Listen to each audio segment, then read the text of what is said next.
anh record kim lo ni sing khan bulten kan record thalok mai teng he voina ta na ka last video turania lo sei de pon kong in min ro thiamula tuna chon Granger guide kan sei do na o I spell a hian retribution kan la thina tu lem lo tengkin min farm pui chona farm chak ani ka sei rang deuh don ka man mo dewa chuan purify hi a cooldown 75 chau ni wangin purify hi kalap mai zela flicker te polak theya tin sprint te polak thei lutuk thawa kha chu kan gameplay du dana zirita sela Granger chu a first skill kan amma saberang a first skill chuan Granger passive kan soi lokang Granger chu an passive nei chu khat ni thum li nga ruk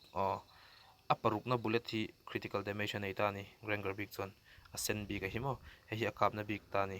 ti chuanin a passive dang le chu second skill iman zo chia hey next basic attack deals extra damage ati hi heti voi khat itleng zo chia voi khat voi ni ika hi a basic attack pa ngai ain ana zo kani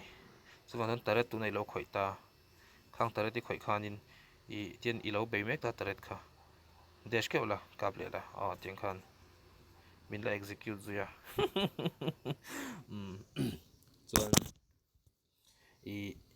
tiang khan ta ni chuan Granger hian I item atanga attack speed mo akaran na kan pek hian effect nei lo katilova maro chu 50% sia effect nei ni chumi wang chon attack speed hi amamo reng reng lo ni Granger hian han entalokila kan build chinang cái video hit hai em thì ha endik deuh reng ai botha attack speed langin pe chinang Granger hi wind talker vek ka pe chinanga hey akap rang chong me lo ni hanabi ai pon akap mong tho ni chu enge chan kan ti chon attack speed hi 40% lai pe a pakhathian avai hian 240% attack speed pe tur si hi 120 chi amang don ti na ni ta ni 50% chi chuwan chon Granger hi attack speed pek lo tur akaran na pek lo tur hey hetiang chi demon hunter rang chi te mo tin corrosion site kan tiang chi te akaran chi hi amamo lem lo ani hey golden staff te po wind of nature te po wind of nature chu man naom zeu zewa late game mani inven nan natalia ang te mo aldos te ang anom khana tangkai veta build pa nga ya chuan jungle level chu go langa chuan movement a CDR eteka hian blade of despair hei engwange amana to ashia maro chu I earlier chuan tankin min farm puya minute 2 minute sari achong kan nei man lutuk ani ti chuan atota bloodlust x kan pelenga ti chuanin gold ti kan label lok nga bloodlust x zo hianin hei ka petrina blade of heptasis chuan hunter strike nen CDR nei zwal turin mo hei ka shal nuwa hei hian I lo pon defense a hei hi ka latrin chu kan gameplay zir kati kha chuan envai nge endless battle la lava enge ni bloodlust x kalak intimate ya tuna hian kan soi fia lok ange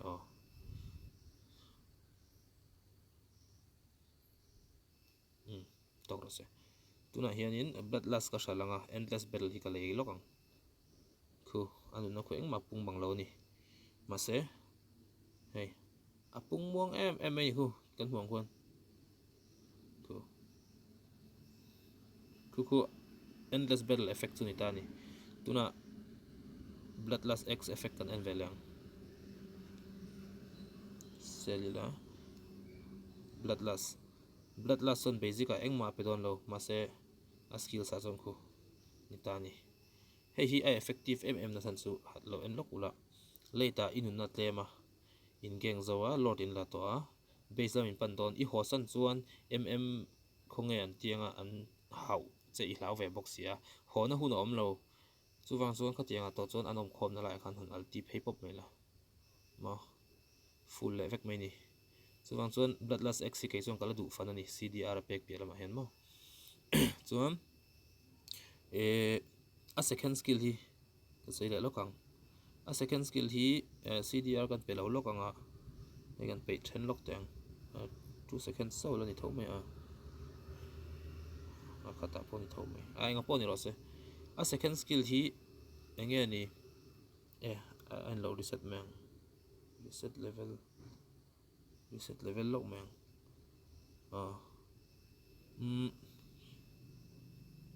a first skill ina miswala ka fu hian a second skill cooldown hi apui ani chu kan level 2 saklo ka nga ma hi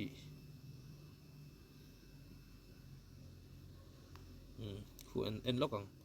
second skill kan man kon 2 seconds cooldown ani ta 4 seconds ani earlier chon item te lo chon ma se 2 second ani ngai ta lokang khu 2 second khu a cooldown zung thainan chon first skill in mi first skill hian mi fu hian cooldown khu puita ni item kan shal vek lokang alo en chiang chiang lokang second skill 2 second ni zel 4 second khan isin jing khan pelo hey cooldown le zung ani first skill hian a fu chon mo chuwang chuan a first skill ina fu hian a second skill cooldown hi puya tin a second skill ina atia dash zo a avoid ni khoi hi adang zong aina na bi kati kha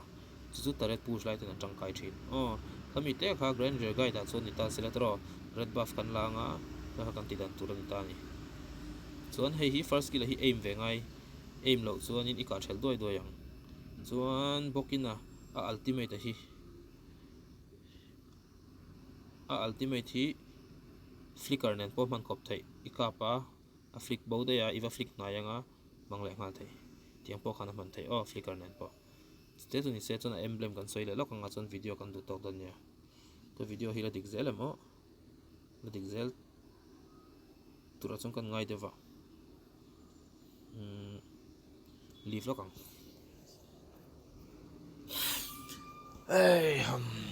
ko te hi boring in lo ti lo sam ka be se ka trong te hi ni bul khop maya thiam wang bi kan ni lova she tang sun kan in share hi tu te tan po ma son na ni ka tan tak po ma son na ni emblem bi ka chuan assassin emblem la nga Granger bi hi he shan ka ne ya hi physical attack kan pe full a chuan spell vem kan pe full le a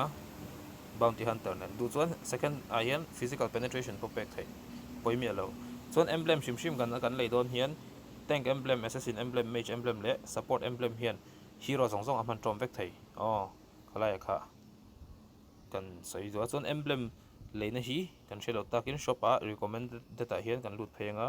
hei hi lei tur adang lei lo tur lucky standard emblem chest zariat man hi kar khata panga zel lei thei sangli man kar khata hian bp hi sing khata khol theya sang ruk hi rom mana sangli emblem mana khatia kan in manage thiam kha poimo ti chuan ti hian han enta ula hei kartin kar khata voi nga panga zel lei thei vai kartin ni lei don ta ni gan emblem khai up chak don ani chamo khate kha video chunir te se voina tan chun du to kang chon min support tu te in support na kalom ani chon hei te sc ka horingot maya sc ka scgm galania ka sc masa ka shalsia poni se karon advertise pa ni chu hei an lo te en du tan id te en du tan kan lo advertise ham ani chu kalom lu tu ke le lokin suggestion chuan ka poiti lova what's YouTube te hi kan ti ve thei chi lo deva san chu data ti te kan ni wangin khala khanin ange ni WhatsApp group ang zonga ti du te kan ti ange ni suggestion te chuan siam po poi chuang lo ama ro chu min ankle pui tu turan am lo chuan in ma ni chuan kan zo lo nga mi te be se kan phak lo te po lo ama ka ris ngam chi lo deva khala ka suggestion te kharon nei zelula avai chuan ka ti thei lo wanga kan thiam te tlema kan hriat te tlema maro chu enge ni heng kan ti zong hi YouTube a om vek ania amaro chu sub trong te ni wangin then khat tan chon hriat thiam kim vek te alo har thina ka wang khan basic takin mizo tongin kan ron soi fia ka thiam angin heng hi milo lut sak sam ka be se ni kalom lutu kan ya engkima